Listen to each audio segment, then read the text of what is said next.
Hello అండి, welcome back to our YouTube channel. ఈరోజు అందరికీ ఎంతో ఇష్టమైన నోరూరించి ఆంధ్రమాత గోంగూర పచ్చడి పక్కా కొలతలతో సంవత్సరం పాటు నిల్వ ఉండేలాగా ఎలా చేసుకోవాలో ఈ వీడియోలో చూద్దాము. గోంగూర పచ్చడిని ఇలా చేస్తే సంవత్సరం పాటు అస్సలు పాడవ్వనే అవ్వదు. లేట్ చేయకుండా ప్రాసెస్లోకి అయితే వెళ్ళిపోదాము. ఇంకా ఊర్లోనే తాజాగా గోంగూర దొరికితే అమ్మ కొనింది.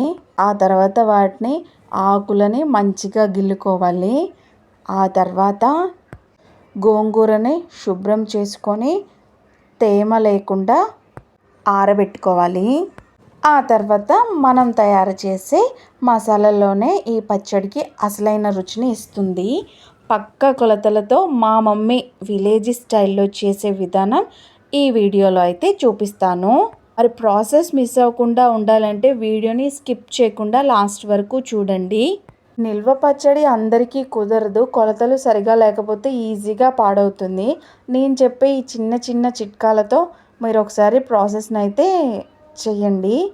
ఆరబెట్టుకున్న తర్వాత మన గోంగూరకు ఎంత అయింది అనేది కొలుచుకోవాలి.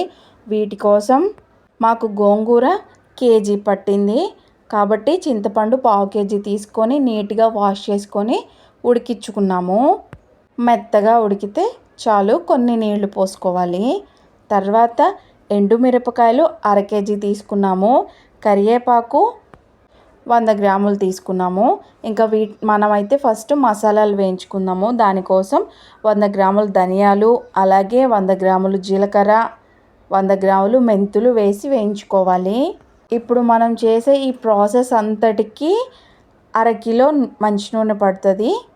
ఇంకా నేను మెజర్మెంట్స్ అన్నీ డిస్క్రిప్షన్లో యాడ్ చేస్తాను, వెళ్ళి చెక్ చేసుకోండి. మంచిగా దోరగా మంచి రంగు వచ్చే వరకు వేయించుకోండి, కలుపుతూనే ఉండండి, లేదంటే మాడిపోతాయి. ఇలా వేగిపోయిన తర్వాత మనం కరివేపాకు వేసుకోవాలి.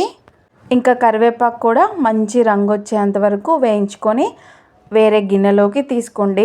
ఎందుకంటే మనం ఇందులోనే గోంగూరను కూడా వేయించుకుంటాం కాబట్టి. గోంగూర పచ్చడికి నూనె ఎక్కువగా పడుతుంది, చూసుకోండి. ఈ మసాలాలే మన గోంగూర పచ్చడికి ఇంకా మరింత టేస్ట్ని అయితే ఇస్తాయి. ముందు చేసుకునే ప్రాసెసే ఎక్కువగా ఉంటుంది. చట్నీ కలిపేయడం చాలా తొందరగా అయిపోతుంది అన్నమాట. ఇలా వేగిపోయిన తర్వాత తీసి సపరేట్గా ఒక గిన్నెలో వేసుకొని మళ్ళీ అదే కళాయిలో 2 చెంచాలు నూనె వేసుకొని మనం ఆల్రెడీ అర కేజీ మిరపకాయలని తొడియాలు తీసుకొని ఇలా వేయించుకోవాలి. మరీ మాడనివ్వకండి, మాడు వాసన వస్తాయి. మంచిగా కలర్ వచ్చే వరకు వేయించుకోండి. అవి కూడా ఒక గిన్నెలో సపరేట్గా పెట్టుకున్న తర్వాత అదే కళాయిలో మళ్ళీ 2 చెంచాలు నూనె పోసి గోంగూరని వేయించుకోవాలి. ఇది నేను చూపిస్తుంది కల్లులుప్పు అన్నమాట. పచ్చడికి చాలా బాగుంటుంది అని చెప్పి పావు కేజీ అయితే కల్లులుప్పు తీసుకున్నారు. గోంగూర వేయించేటప్పుడు జాగ్రత్త, ఆయిల్ ఎక్కువ వేసుకోండి, లేదంటే అడుగంటిపోతుంది. కిందేమో మాడిపోయింది, పైనేమో ఉడకదు. చాలా చక్కగా వేయించుకోకపోతే పచ్చడి అంత టేస్టీగా అయితే ఉండదన్నమాట. చూస్తున్నారు కదా వీడియోలో, ఇలా తిప్పుతూ ఉండండి. ఆయిల్ తక్కువైతే ఆయిల్ వేసుకుంటూ మంచిగా తిప్పుతూ మంచి రంగు వచ్చే వరకు, పచ్చివాసన పోయేంత వరకు అయితే వేయించుకోండి.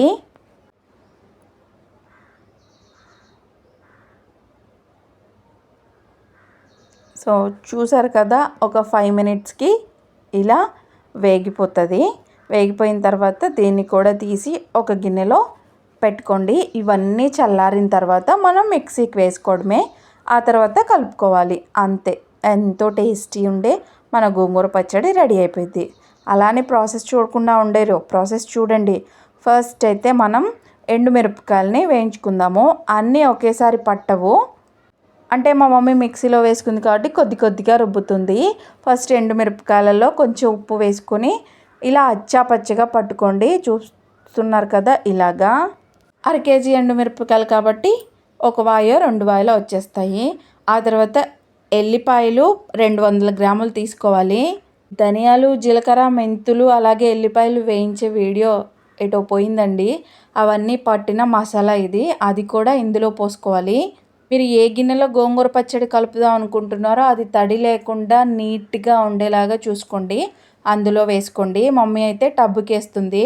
అలాగే ఉడకపెట్టుకున్న చింతపండు ఏదైతే ఉందో అది కూడా ఒక తిప్పు తిప్పితే ఇలా వీడియోలో చూపిస్తున్నట్టు మెత్తగా అయిపోయింది. అది కూడా అందులో వేసుకొని లాస్ట్కి గోంగూరనైతే మిక్సీ వేసుకుందాము. గోంగూరను కూడా ఒక వాయ 2 వాయిలు అవుతుంది. మెత్తగా కాకుండా కొంచెం అచ్చపచ్చగా మిక్స్ చేసుకోండి. జాగ్రత్త చూసుకుంటూ ఉండండి, లేదంటే కిందనేమో మెత్తగా అయిపోయి పైనేమో ఆకులు ఆకులుగా ఉంటుంది. మరీ మెత్తగా చేసుకోకండి, తినడానికి అస్సలు బాగుండదు. ఇలా అచ్చపచ్చగా చేసుకోండి అంతే. వీటన్నిటిని కలుపుకోవాలి మంచిగా. మీరు కలుపుతున్నప్పుడు మీ చేతులు కూడా తడి లేకుండా చూసుకోండి. ఫస్ట్ కలుపుకోండి, ఆ తర్వాత గట్టిగా అనిపిస్తే మిగిలిపోయిన ఆయిల్ ఏదైతే ఉందో అదంతా పోసుకుంటూ కలపండి. ఇలా వీడియోలో చూపిస్తున్నాను కదా, ఇలా మెత్తగా అయ్యేలాగా కలుపుకోండి. అన్నీ బాగా మిక్స్ అవ్వాలి కాబట్టి మొత్తం నీట్గా చక్కగా కలుపుకోండి. అప్పుడే మన గోంగూర పచ్చడికి రుచి ఉంటుంది. మేమైతే 1/2 కేజీ మంచినూనె తీసుకున్నాము. అది పర్ఫెక్ట్గా అయితే సరిపోయింది. ఫైనల్గా ఈ ఎంతో రుచికరమైన మన గోంగూర పచ్చడి మా అమ్మ స్టైల్లో రెడీ అయిపోయింది. మరి వీడియో నచ్చితే ఒక లైక్ చేసుకోండి, అలాగే సబ్స్క్రైబ్ కూడా చేసుకోండి. మరి మీ ఇంట్లో నిల్వ పచ్చడి ఎలా చేస్తారో నాకు కామెంట్ చేయండి. ఇక ఇప్పుడైతే టేస్ట్ చూసేద్దాము. ఓకేనా, బాయ్. ఎట్లుంది బావా? మా బావకైతే నచ్చిందంట, మీకు కూడా నచ్చిందని అనుకుంటున్నాను.